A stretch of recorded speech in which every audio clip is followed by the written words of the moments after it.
population was estimated to be less than 1 billion people. Mm. And here we are now at nearly 7 billion. Yes. And it's like every soul that ever visited this third dimensional realm has returned at this point in time because, of some significance, which, although we might perceive we have an inkling of what that is, we don't really know. Mm.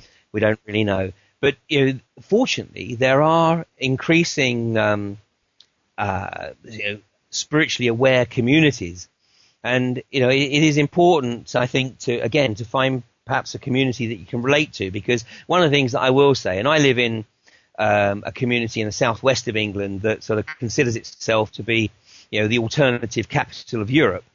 But, I have to tell you, and I'm going to put this as tactlessly as I possibly can, but, a lot of these people, they have their heads so far up their own arse, I mean, they're of no help or whatever to man or beast. Right. And the other danger is that you get into this bullshit of sort of spiritual one-upmanship. And obviously this should be your first clue. And I mean, anybody who tells you they have all the answers, that should be your first clue to still steer well clear of them. Yeah, exactly. Yeah. Because we're here for one reason and one reason alone. That's because we are all perennial students. And our challenge, the challenge we set ourselves before we incarnated, was to use this opportunity to learn as much as we possibly can about ourselves, about the way in which we relate to this realm, and that we can integrate ourselves, with the other realms, etc., etc. Mm. But it's a learning process. Yes, it's a learning process. And it's very, very individual.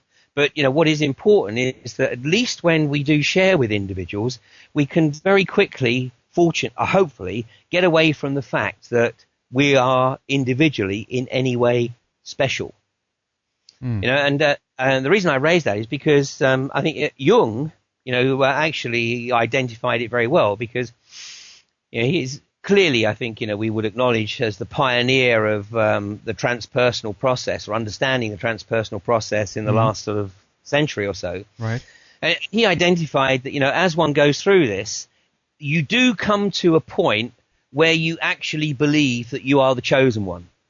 Right. And he called it the Yahweh syndrome. And he said that, some people get through this sort of very, very quickly. I mean, I think in my own case, it was about 2.5 nanoseconds. But others, like David Shayler, it takes a little bit longer. And I'm very sure that in 2 or 3 years, especially if he lays off the drugs, in 2 or 3 years or so, David Shayler will actually come to a realization that whilst he's had a very interesting experience, he's had a very interesting journey, he's not the Messiah. Right. And in Jerusalem, they actually have a unit in the Israeli police that's called the Messiah unit. Okay. Because on average, they have about 14 people a year who, they're visiting Jerusalem, and obviously they get caught up in the emotion, or they tap into the ether or whatever. They tap into something, obviously, while they're there. And they have this incredible urge to, in most cases, apparently, they take a sheet from the bedroom of the hotel where they're in, wrap themselves in the sheet, and they go out on the streets and, preach. I mean, it's classic. It's an absolute classic, and it's a stage in the journey.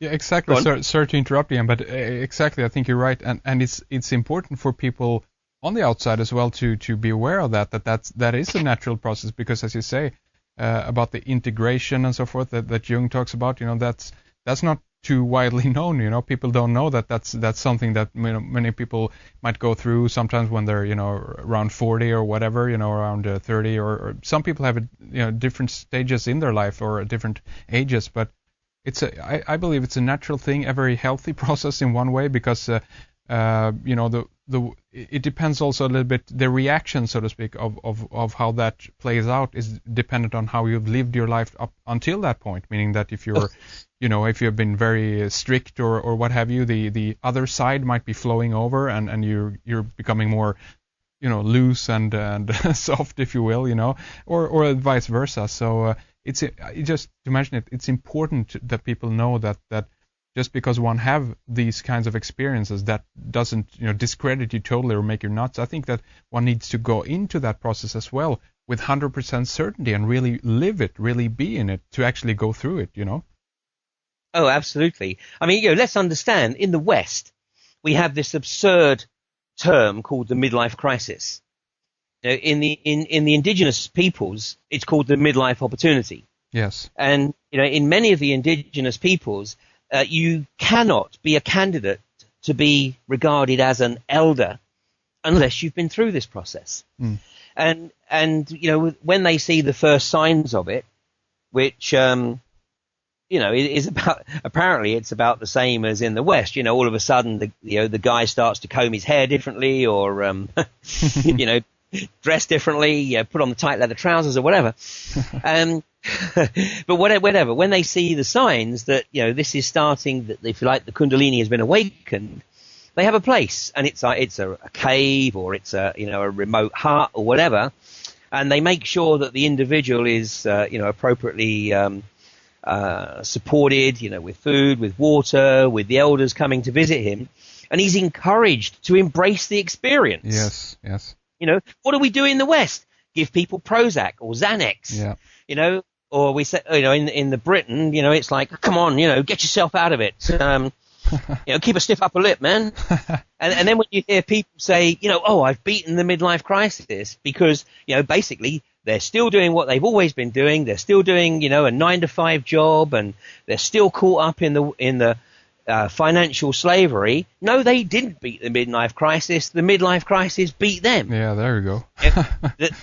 The challenge, the real challenge here, and unfortunately, of course, the Western society is all about shutting down that. In fact, in the presentation I gave at this year's Glastonbury, which was called The War on Terror, TERRA, The War on Earth, the subtitle was Biospiritual Warfare.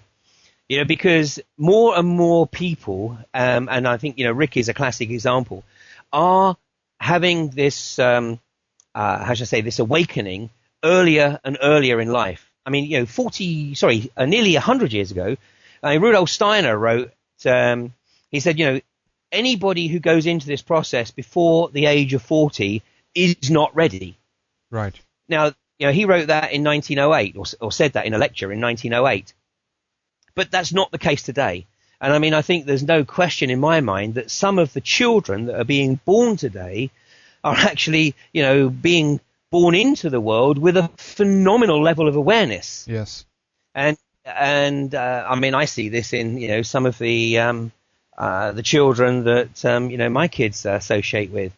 And I think our challenge as parents is to help them realize their full potential, not to try and sort of shut them down because they're different. Exactly.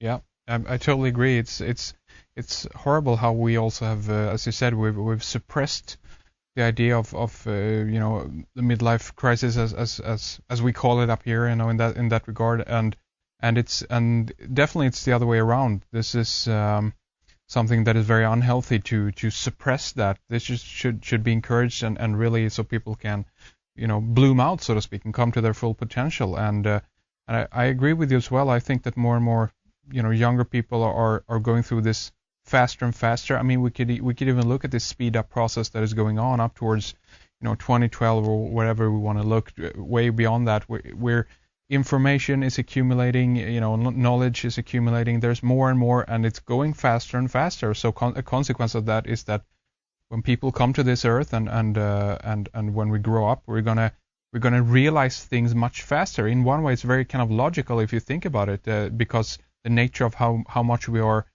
how much we're involved with so early at the stages of our lives, so that by the time you're 25 or 20, in some cases, or 30, at this point, you might have gone through as much as someone who did when they were 40 or 50, living 50 years ago, or something like that. I think that's a very sound observation. And I mean, just to put some practicalities on this, there are obviously now some very, very good books that, I'm only going to sort of recommend a couple, but and obviously, you know, people can research it for themselves and go where they feel. I mean, obviously in the West, we demonize drugs. Yes. Okay. Yes. And, you know, we also know that, you know, the governments are actually probably definitely the largest suppliers of these drugs for reasons